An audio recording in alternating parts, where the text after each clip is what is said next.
You're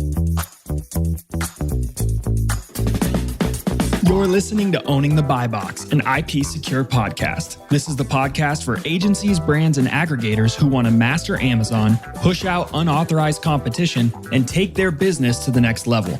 You're about to hear a conversation that'll help you maximize your growth on Amazon by owning the Buy Box. Let's get into the show. Hey everyone, Dave Cooper here, your host for Owning the Buy Box. Thanks for joining us. Today, we're welcoming, again, another industry expert really to talk about brand protection, its ability to help you grow sales online. His name is Charlie Abrahams. And full disclosure, I've known Charlie for a really long time. He's a great expert in the space and has a lot of opinions, and is advising various companies in the space, investment banks, solution providers. So he's got a wealth of experience. And Charlie, really appreciate you being here. Thanks for joining us. Thanks for giving me the time, Dave. Great to see you again. Yeah, you too. You too.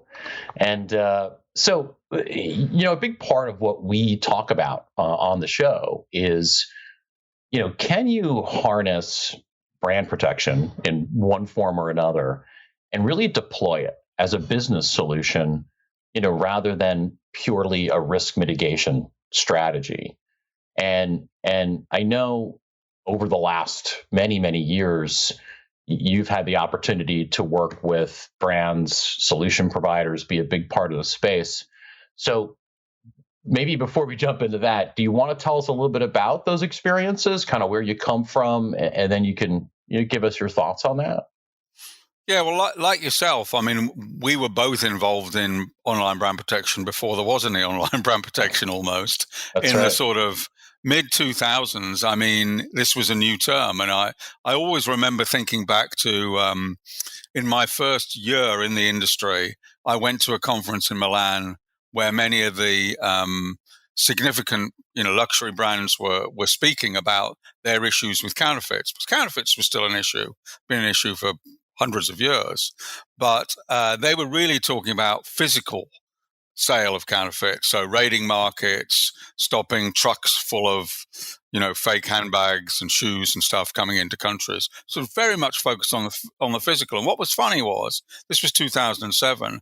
I put my hand up and said, hey, to one of the speakers who was talking about this, have you ever thought about what's going on the internet?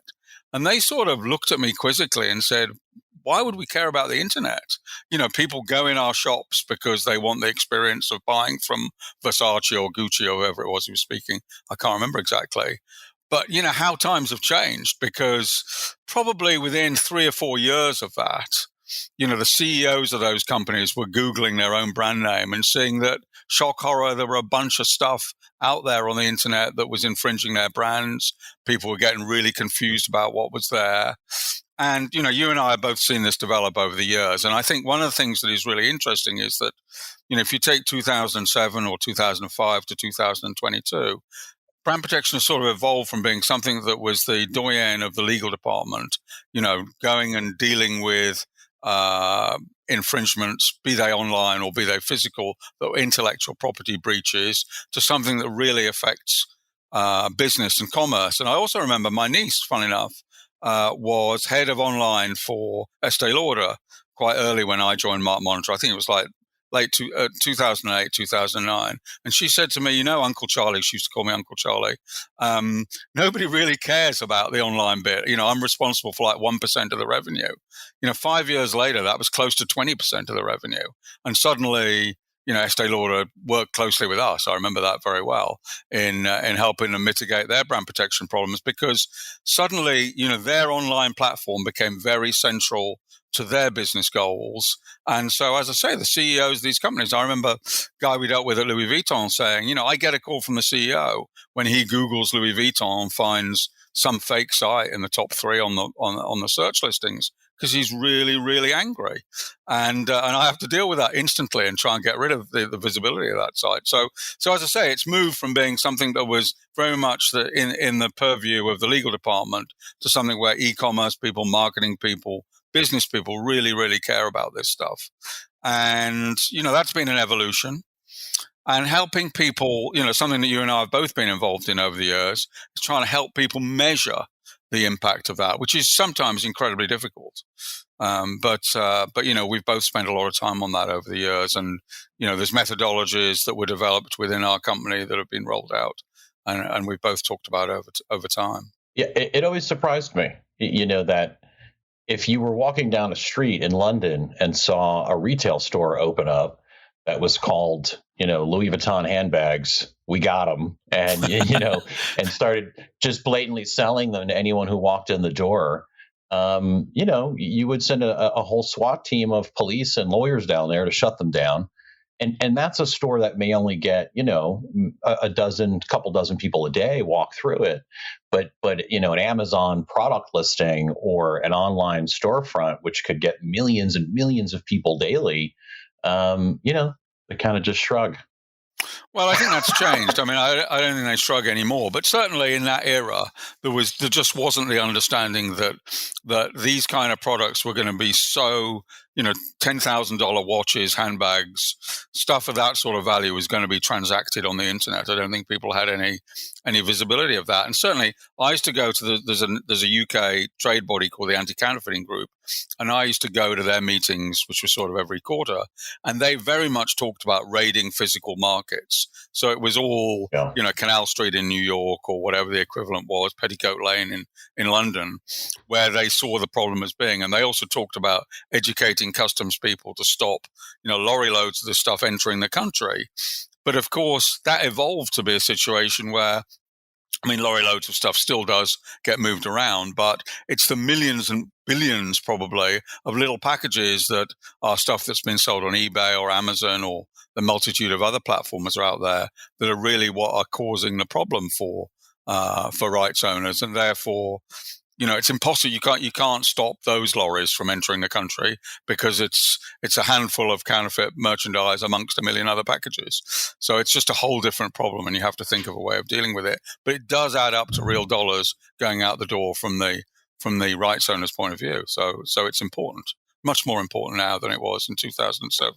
Yeah, and I think I've seen especially over the last couple of years, this accelerate, a desire by other parts of these businesses to at least initially understand the problem because it's impacting their performance, their revenue growth, their ability to have a successful Amazon store, whatever their strategy is, and taking more and more of an interest in understanding the problem and now even becoming active participants in trying to control it, manage it, treat it. And that's kind of a big part of a trend that we see occurring. And I guess over the years, we know that the industry as a whole has tried to become an indispensable business solution, right? A growth solution, but has really remained part of the legal risk mitigation footlocker, if you will, where it doesn't get a lot of sunlight, right? If a CEO has to make his quarterly number, he doesn't pick up the phone and call the general counsel, right? And say, well, no, that's right. No, he absolutely doesn't. But it is interesting, and it's varied by industry and by problem. Still, there are a lot of non-financial benefits from brand protection. Yeah. So if you think about some of the clients we've worked with over the years, people in the automotive industry or the pharmaceutical industry, they're very concerned about health and safety. Sure. That's still a very, very important part of the value proposition. So removing stuff that is going to harm their consumers and thereby also damage their brand and their reputation is very, very important. And for some of them, that's top of the tree too. Yeah. Similarly, I used to find that particularly the famous brands particularly in the luxury goods thing where they were iconic, like Manolo Blahnik or Versace or Louis Vuitton, they hated the fact that somebody would see something for $20 when they were trying to charge several $1,000s for it. So that they used to call it brand integrity. That is still a very important thing to those kind of buyers. But as people started to ramp up their efforts in terms of online brand protection, therefore spend more dollars on it. They then had to say, well, what are we actually getting for this? It's sometimes very difficult to get budget if you're in a department in a company and you can't tag a number to it. So they started to look at, well, how can we measure the return on investment of this program? And that's why, Monitor put together a methodology for it, which we executed quite well for some of our clients. I remember running workshops with customers where they looked at how they could actually measure it. And I think a lot of that still holds true. Well, I think it's moved on because there is a lot more that is transacted online, and therefore there's a lot more to win and lose than there was 10 or 15 years ago. Do you think brand protection will always live as a legal function within most of... No, not at all. No. I mean, yeah. I think if you think about our client base that we've had over the years, some of the customers, it resided in the legal department, but increasingly it would be handled by e-commerce, by the C-suite, by people sometimes in security roles. So quite outside of the legal departments. I mean, at the end of the day, there is a legal issue, but the people who cared most as these companies build their own online stores and start to measure their online revenue are the e-commerce and sales and revenue responsible people. I remember working with a relatively small brand. They were an Australian company that was in the swimwear business, and they were only like, $20 million revenue, but their whole go-to-market was based around social media platforms, Instagram, Facebook. And then they only sold via online stores. They didn't have any distributors. They sold through their own online store. So if people kept popping up, first of all, fake Instagram listings showing product that was not made by them, and then pointing to websites that would sell product that was half the price that theirs was, and people went there and thought they were getting last year's model or something like that, but actually getting a substandard fake product, that was costing them money. And they were a $20 million business revenue-wise, but it was worth them spending $100,000 a year to mitigate that problem, because if people are out there buying fake swimsuits and finding either that they worked or they didn't work, they were inferior, they broke, but they were buying those instead of buying the real thing, then that's revenue that's disappeared. I mean, I think we ran a study probably 6 or 7 years ago now, where we got a third party to do the work. We identified that 1 in 5 consumers who had gone to a fake website had bought something unintentionally. And that, you remember the concept of the well-intentioned and the malintentioned consumer. So let's just talk about that for a second. The well-intentioned consumer, somebody wants the genuine product. They're prepared to pay a good price for it. But if they see something that looks like it's discounted, obviously they're going to try and take that opportunity. They're not looking for a $20 Rolex, because a $20 Rolex obviously isn't a $10,000 Rolex. They're people who think they're buying the real thing, but they're getting a deal. Now, if those people go to a fake website, then you as a provider of goods, if they've gone to the fake website, you've lost a sale potentially. And you may have also had your reputation harmed. And you may also have real costs incurred if they try to return it to you.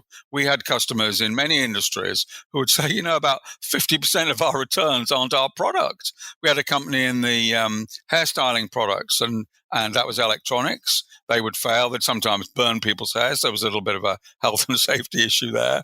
But they get them returned saying, I've had this product a month and it doesn't work anymore. And when they had it returned to them, they'd find they hadn't made it. That was the reason, hadn't gone through the quality control. So not only have they lost a sale, but they've also had somebody go and tell their friends, hey, I bought XYZ hairstyling products, and guess what? It broke after a month, and the company won't even take care of me. So that is real revenue loss on several fronts. Measuring that is quite challenging, but there are methodologies to do that. But it's real money out the door. Now, a malintentioned customer, and there's 2 good examples of this, there are people who just want a $20 Rolex because they're never, ever going to afford a $10,000 Rolex.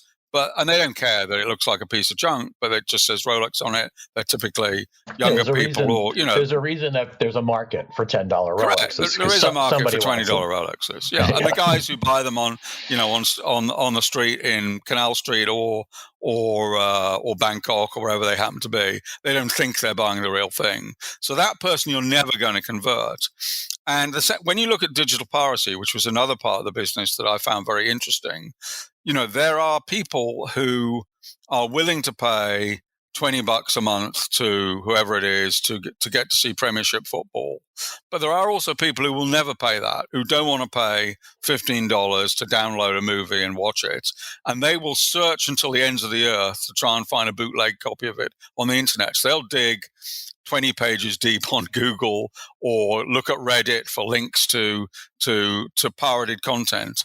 Those people are, they're sort of lost to you. There's not much you can do about that. You can try and make it easier or cheaper for them to consume the real thing, but you can't, they're malintentioned customers. They're people who want the pirated product.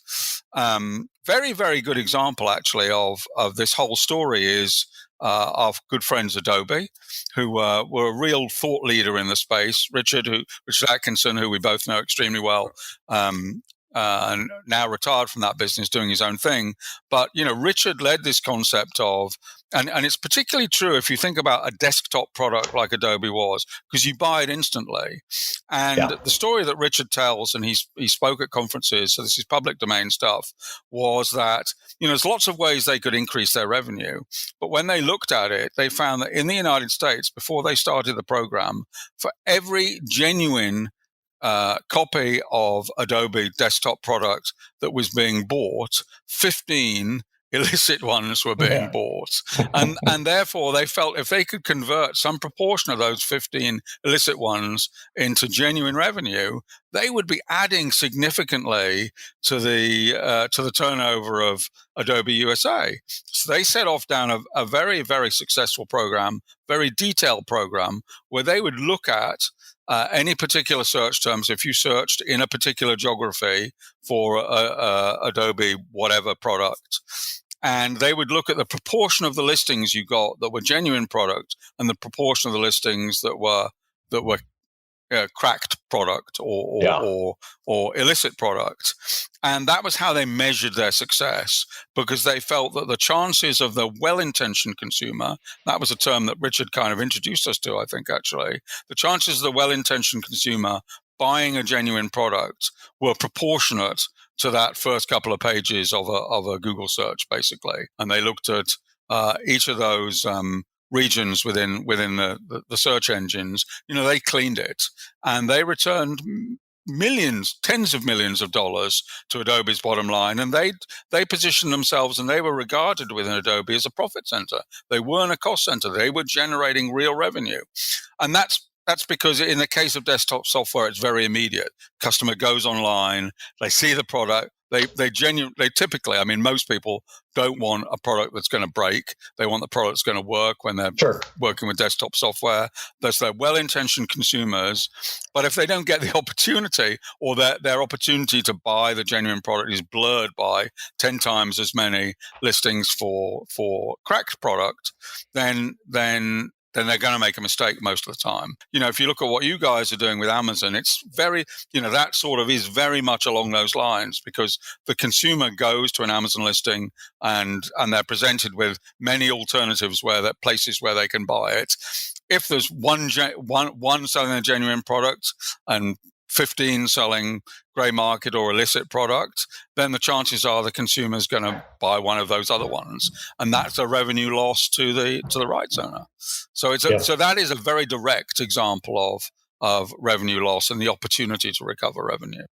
Yeah, I think part of moving it from the legal, pure legal, into the business discussion is what Richard did, right? Is finding a way to tie it directly back to how consumers, buy your product, whatever it is, and quantifying that loss, and then having a replacement strategy. The consumers, like you said, are going to keep coming And you're right, it's analogous to an Amazon listing where we know that listing will generate a certain amount of revenue on average on a given day. And, if the brand owner or the authorized seller isn't that buy box winner, they're going to lose money. And we know how much they're going to lose. And it's that straightforward. Yeah. Pretty straightforward. And that's measurable. And what's good about that, and what Richard was able to do, was to demonstrate to his executive team the exact amounts of money that they were returning to the business. And that helped them fund a pretty expensive program, but it generated tons of revenue for them. Yeah, you see, I think Richard took a murkier path than he needed to, because I think the whole concept of understanding the consumer, like when you talked about luxury products and they have this belief, right, that there's two camps, two types of people, and one of those groups is never going to buy their product. Right. And I think the challenge with doing that is that's a really difficult thing to, like you said, to quantify. It's more easy to, I think, analyze traffic to a particular piece of content online, track its sales over time, and then estimate what your approach to recapturing that revenue should be, rather than trying to guess. But I think when you're luxury or you're, in that sort of industry, you're different. You're not selling a consumer product, right? You're not selling socks or laundry detergent where you've got mass market appeal and consumption of that product. So it's interesting. I think that sort of almost the more you come down, I remember seeing a graph that described this quite well. The more you come down the price chain, the more difficult it is for the consumer to distinguish between real and fake. So you take the example of batteries or something like that. I mean, nobody wants to buy a fake battery because the chances are it won't work or it doesn't last as long. But the fake, the genuine batteries, $5 and a fake battery is $4. It's really difficult to tell the difference between those when there's so many different brands of battery and there's so many different prices on batteries. Whereas if you're looking at the Rolex watch example, it's pretty clear that the $50 watch isn't the $10,000 watch. So I think that as you come down that graph of and you get into commodity products, it's much easier for people to be the well-intentioned consumer to buy the wrong product. But then even if you think of quite expensive electronics, I mean, if you look at TVs or those kind of things which are in the thousands of dollars, there's always last year's model, which is kind of half the price of this year's model. And I can't even keep up with what the model numbers are from the major manufacturers. You already know your success relies on your Amazon sales growth, and that means beating counterfeiters and illicit sellers to the buy box. But do you have all the tools you need to do so effectively? IP Secure offers seller intelligence to understand and root out unauthorized sellers and push them out of the buy box through simple enforcement actions that actually work, meaning customers will only see your legitimate products and shop from your authorized sellers. Learn how at ipsecure.com. Well, and even if you're a luxury, brand, a lot of them, I met with one recently and we talked about Amazon. That's what we tend to focus on during, my day job. And they said, well, we don't sell on Amazon. And I said, no. What you mean? And I'm paraphrasing, but what they meant to say was we don't benefit from any of the sales of our products on Amazon. Yeah, because their products everywhere. It's all over the place. Now, and their perspective is that it's already been sold. They've been paid for it, right? There is a first sale doctrine. It's that grey market then, that stuff that's been that's the thing. I mean, who knows? We don't know. I mean, I presented data to them and said, well, I agree with you. The majority of this is fair use. This is first sale doctrine. This is someone who went into one of your stores, bought a product and is reselling it. And that's fine. But what about this guy who's got 300 units of product? Do you think he went around to the stores? And this is a luxury brand. They don't sell them in Costco or Walmart, right? The only place you're going to get this is if you go to one of their physical retail stores. That's by design. So I think some brands believe that by constricting their supply chain, and maybe this does work for some, that level of exclusivity will somehow enable them to better defend, their revenue and protect themselves on these platforms. And I wholeheartedly disagree. I think they've got to be active participants in these markets. I mean, Amazon is 50 cents of every dollar spent in North America. Yeah, that's amazing. So yeah. to be any brand that wants to reach U.S. consumers and say, I'm not going to pay attention to this, I just don't think that makes sense, because your products are there, whether you want them to be or not. Yeah, and when I was in a country where I could access, I now live in New Zealand. There isn't a New Zealand Amazon. We can buy from Amazon Australia occasionally, but it doesn't have the range of products. But when I was living in Britain, the first place I went to buy anything was Amazon, because the delivery and the terms and conditions, the returnability. I used to say to my wife, that we used to have an Amazon helicopter hovering over our property because we ordered so much stuff off there. Yeah. Sometimes they'd deliver it the same day. It was unbelievable. Yeah. Boxes and boxes. I mean, every Christmas, my entire garage is full of boxes, because, we essentially do all our Christmas shopping now on it, because it's just, Amazon is a brilliant company that's made buying stuff super easy. But as we know, bad guys take advantage of that. And I think, 10 or 15 years ago, when you and I were out dealing with these problems, it was, I think, easier to spot unauthorized sellers. It was easier to spot counterfeiters. Now they hide in plain sight and use sophisticated tools, and it's much more difficult. And I think, that's why I always sort of cringe when I talk to brands, and I understand the quantity of time that they spend focused on platforms where they don't actually sell their products. Think about that, right? Now, I realize, again, it's because it's risk mitigation. If I see Alibaba has counterfeits, I'm going to spend time to clean that up, because I don't want a consumer to be hurt. But the reality is it will have zero impact on the business in terms of the consumer experience. So, because none of my consumers are there, right? So it's unfortunate that when you're mitigating risk, you have to go out and, I think, spend a lot of effort and resources and money cleaning up problems that could hurt you, but really won't help you. It's like insurance. You need it, only when your basement's full of water. My recommendation to a customer would be a triage-based one, that they got to do all of that stuff and get rid of the risk. But the place you start is where the most impact on the bottom line is going to be had. And, if you got enough dollars to get down to the other stuff, then fine. But removing things from the most visible places. And I mean, I don't know Amazon as well as you do, but I think one of the other things that makes it particularly difficult is there's just one image per product. Is that correct? So the vendors don't put the images up. Okay.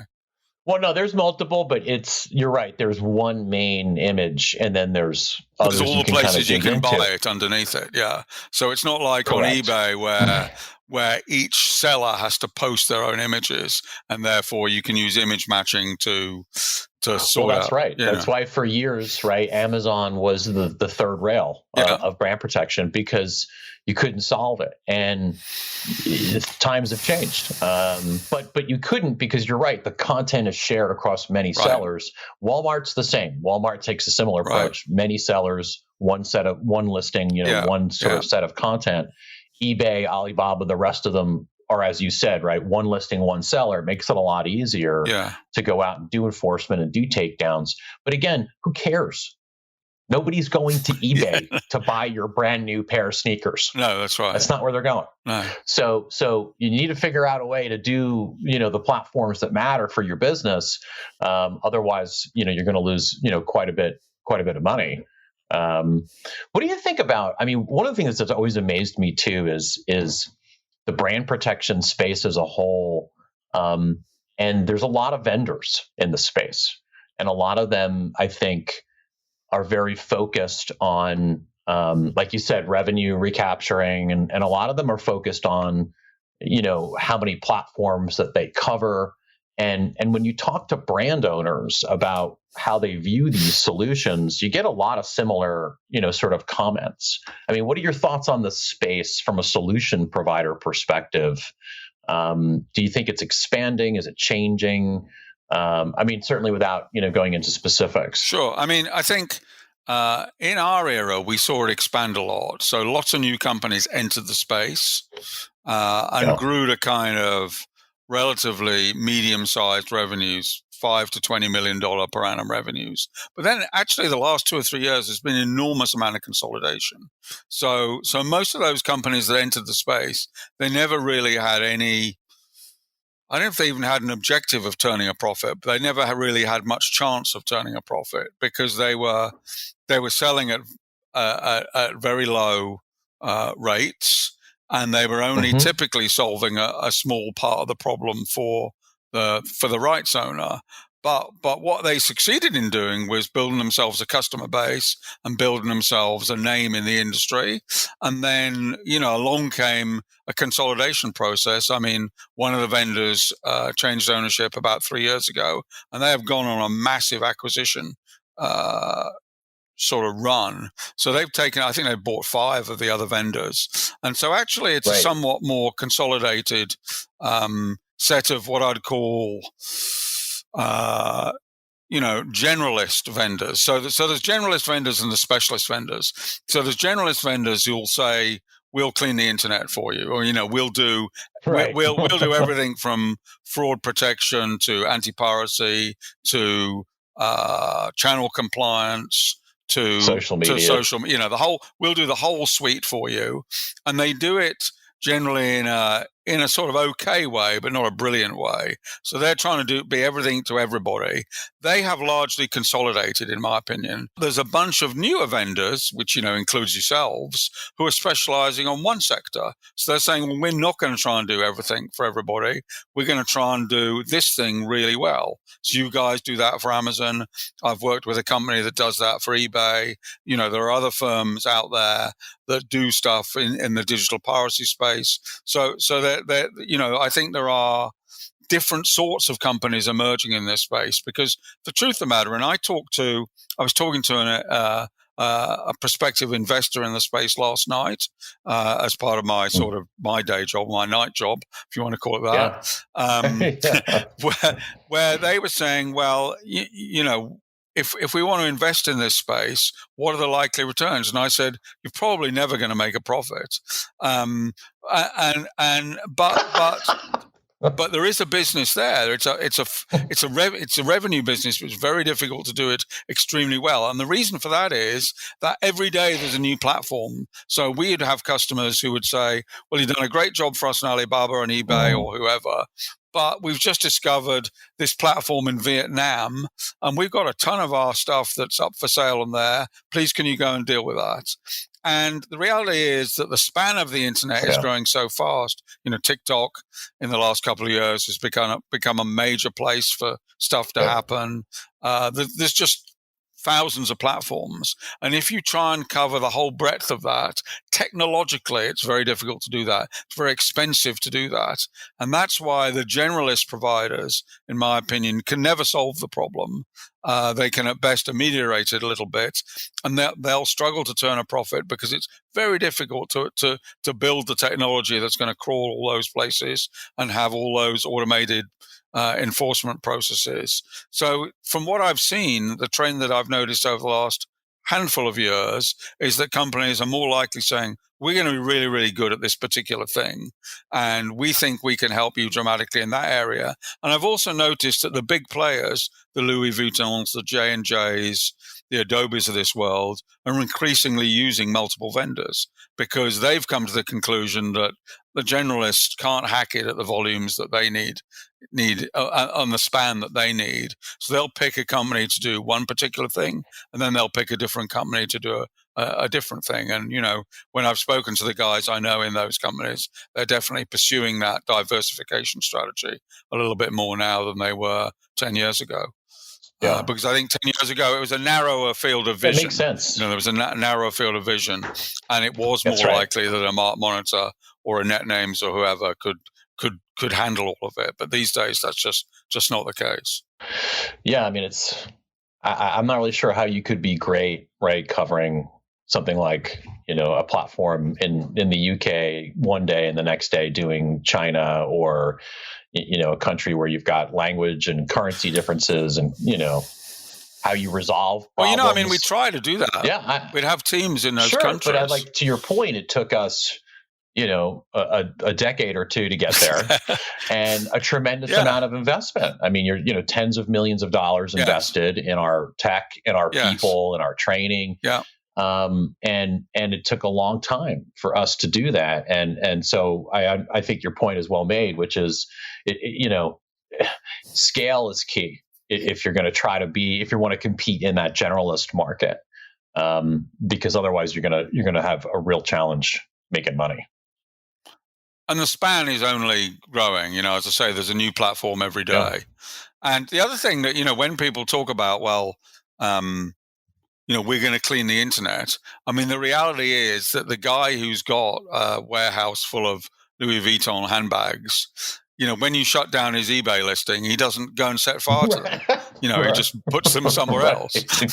So unless you genuinely can clean the internet, you're not removing that problem. I mean, we do. We see that on Amazon frequently. We map the sellers, and we'll see sellers on top of sellers on top of sellers, because they're, switching PO boxes at the same post office, or they're using the same physical address and changing business names, and then they kind of resurface, and so we can see them sort of overlapping on top of each other over time. It's not rocket science, it's quite simple for them, and it's very inexpensive, as to your point, right? Now, I think some platforms have done a really good job, though, at least trying to create an environment that's less inviting to these unauthorized sellers. I mean, I think Amazon should get credit for the resources, the money. It's much more difficult today than it was 10 years ago to be a bad guy on that platform and be successful. But then you have ones like Wish and all these new ones that have popped up that it seems like are playing catch up. Right, because they get popular. Yeah, that's true. And then all of a sudden they look around and they realize that 90% of their sellers are foreign-based actors that are violating someone's IP. Yeah, I think the mainstream platforms, the Amazons and the eBays of this world, have done a good job, or they've been forced in some cases, both by the brand owners and by government, to do more about this. But there's always another one coming. It's like in the digital world, Twitch has emerged as a platform. There's always platforms emerging, and it always takes them a bit longer to put in place the infrastructure and processes to try and protect the consumer and protect the rights owner, because it's not what they do first. The first thing they do is they want to have a really, really popular platform where lots of people go and buy and sell stuff. Yep. It's sort of in the second version of themselves that they start to think about, well, hey, we've been really successful, but now we've got lots of people who are selling counterfeit stuff on our platform. So what do we do about that? So yeah, it's a secondary thought for them. But I guess you work closely probably with the Amazon teams, or at least try and talk to them about these things, don't you? Yeah, we do. We absolutely do. I think, and we did this at Mark Monitor too, which is to take a really strategic approach to partnering with the platforms and trying to solve problems for brand owners, and be part of the solution. Whether you're Amazon or Alibaba, I don't care who you are. Nobody wants some external third party showing up, telling them that they're doing something wrong. And so I think it's really more about facilitating, and you get better results, I think, through that, than being adversarial, with platforms. Well, one of the things that's always amazed me too is the quantity of, analyst services and stuff that are involved in a lot of the solutions that are available today for people. Why don't you think brands are more active participants in the process? If we know how vital it is to their business, right? It impacts their risk. It's diluting their IP, counterfeits, gray markets taking their revenue, right? There's all these use cases underneath this unauthorized seller problem. Yet we sort of see pretty consistently that big brands tend to sort of outsource the administration of this stuff. From a manual perspective. And I'm just curious if you have a thought on why that is. I just think they struggle to handle it internally. I mean, as we've noticed with the clients that we've worked with over the years, only in very few of these, the most forward-thinking of these brand owners, is there a sort of brand protection dedicated focus team. Typically, it's a sort of hack of what was trademark, legal, security, e-commerce, They might have a committee for it. So it's not. It's something they've only had to become aware of over the last few years. So they just haven't evolved. I mean, the biggest companies do now have in place brand protection leaders, like Richard was at Adobe, because they were one of the more forward-thinking companies. But I think the media companies and the sports leagues have tended to put in place people who are there to deal with digital piracy, because again, that's a very direct loss of revenue to them. But it's only the most forward-thinking of those companies that have kind of given the ball to somebody and said, hey, it's yours to own, and you need to get in and deal with it and work with companies and find companies that are best suited to helping us deal with this. In most cases, it's purely reactive, and therefore it's easier just to chuck it over the wall to an external company and outsource it. So that's sort of what they do. Yeah, that makes sense. I guess it's you want the expertise and you want to drive the strategy, but there's just an element of heavy lifting, right, that has to go on, and it in a lot of cases may not make sense to do that heavy lifting, yourself. Yeah, and even to do that heavy lifting, you have to have a level of determination, a level of knowledge of the processes with all these platforms. They're quite intricate. Alibaba is different than eBay, is different than Amazon. So, if you've got problems in all those places, trying to have people within your own organization who can talk to those different platforms in a knowledgeable way and follow their protocols and their processes is really quite challenging. So, I mean, the place where they used to throw it in the old days was law firms. So law firms used to do that, but they're just too goddamn expensive because a lawyer's $200 an hour or something like that. And so, companies like the Mark Monitors or the Red Points of this world have stepped into that space because they can source the people and train them up and make them available at a lower cost. But in the old days, they'd throw it over the wall to a law firm. Charlie, I want to ask you kind of the same question three different ways. Meaning, the question is a pretty simple one, which is, if I was, it's from a brand or a new brand owner, let's say I'm a brand that, I've acquired or I'm launching or I'm growing. But then I want to ask it also from a solution provider perspective, and then even an investor perspective. And that question really is, what advice would you have for me? Let's start with a brand. If I was a direct to consumer brand and I said, Charlie, my business is taken off and I'm worried about, IP problems or channel issues, do you have a piece of advice you would give me and say, look, you should do this first. This should be the first thing you think about? Well, I think there's a few things you should do first. I think one of them is get your domain portfolio sorted out. So, we always used to say domains is a very important part of online brand protection. I remember working with a small but very fast-growing jewelry company in London. They owned like 5 domains. So their brand name plus XYZ extension pretty much everywhere around the world didn't belong to them. So get your own domains and your own websites sorted out. Probably number one. Number two, look at where your problems are and see where, try and get a handle on where you're doing most of your business online. I mean, if it really is, you're doing it on social media like that swimwear company I was talking about, then you need to protect those areas. If you're doing most of your business through Amazon, you need to protect yourself on Amazon. So go where, that famous quote from, can't remember the name of him, but he was a well-known bank robber, used to say, go where the money is. And he used to go where the money was.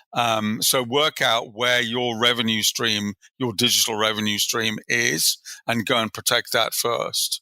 So those would be the two first piece of advice I would give. Probably then work with experts in the space.